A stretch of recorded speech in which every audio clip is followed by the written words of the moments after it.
When Zubul fights Pomni and Jax, they shoot Pomni in the head, exactly where Pomni shot Gangle earlier. They took revenge for Gangle. Let's go of strategy! In Jax's room, we can see he has a desk mat with the faces of everyone in the circus, including the Sun, Moon, Kane, Gangle, Ragatha, Pomni, and I think this is Zubul? He probably has everyone, I just can't make out Kinger and Zubul. If you're curious how Pomni would look with long legs, here you go! Intermission time, long-legged Pomni in her natural habitat. In the beginning of episode 6, we found out that Zubul has a part that is identical to Pomni's leg, and they actually end up using it before changing it for their beach parts.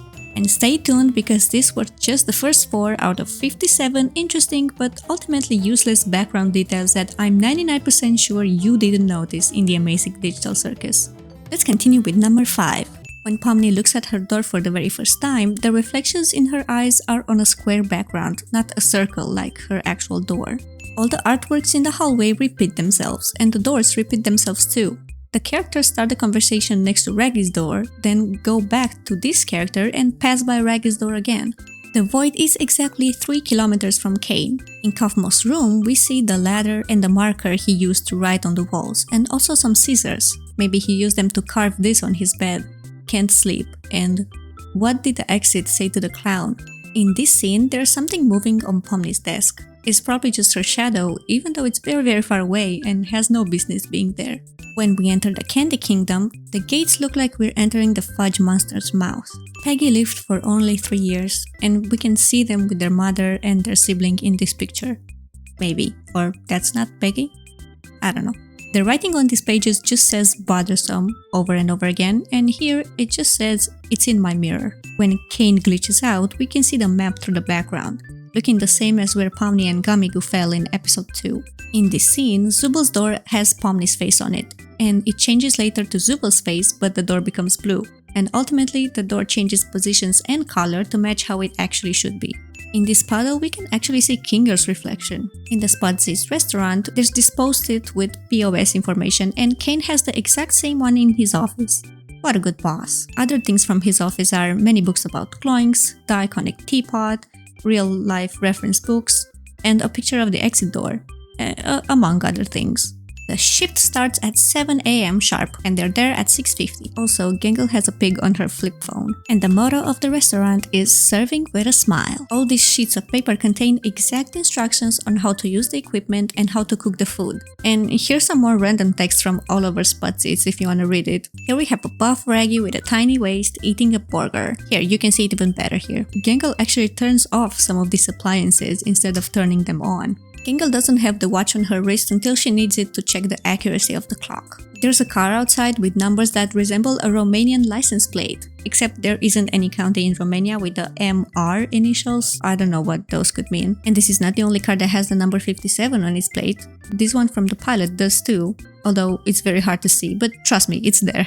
And speaking of cars, Truckkin doesn't have any license plates. This guy's writing things about dogs. Gamigo and his lads came in their stolen truck. We can see it from multiple subtle angles. This is the moment where Raggy actually takes the stupid sauce with her. She packs it with some leftovers. The presents sheets, or whatever you call this, are also written in Japanese.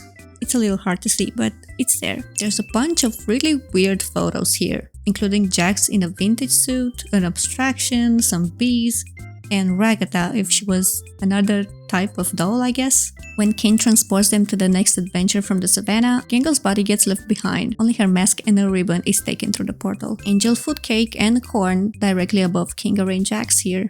Zubul portrait. Gangle likes Kuromi, or at least I think this is a call out to Kuromi or some other cute Asian character. The name of the bar is Radical. The name of this drink is Digital Cane Berry. Got it? Like cranberry. Also, the bottles in the back are just a repeating pattern. Like, I know it's kinda obvious, but did you notice this? I bet you didn't. And behind the tables, there's Big Tops and Evil Big Tops metal plates, hinting at the very next adventure. And here's some fun signs from the softball game. There are multiple guns in this pile, including Uzi's railgun from Murder Drones, some wooden guns, a Supreme Money gun, and another gun from Gaslight District. In this scene, there's a flag with the glowing queen above Gengo, but it changes into this glowing later. At some point during the award show, Kinger leaves apparently. This is how Jax's door looks from the inside, but when he talks to Pomni, it changes the design. This guy reads the artificial Chinese dictionary, the company copy. Computerized edition, the most comprehensive, the most something, the most good. Abel mentioned he doesn't know what's gonna happen to the abstracted ones, but he does know they won't be able to escape. It says right here. Do you see something here? Let me zoom in. It's a copy and print box, and there's the name Adam on it. Cain, Abel, and Adam all are present in the show. If we see the name Eve somewhere too, we're gonna have the whole family. Kinger has an admin pass here probably. When Jax pushes the button here, his hands look normal in relation to the size of the button, but look again and the buttons are actually humongous. Can you spot Ragatha's button? Yes, here it is. Abel's memories from where he stalked the cast are kind of fake. He remembers Kaufmo's funeral without Zubul, the one that actually arranged it. And Pomni's face was never purple in episode 3, it goes from blue to pink. And he remembers that Gengel's notepad was already used by Cain, hence the B.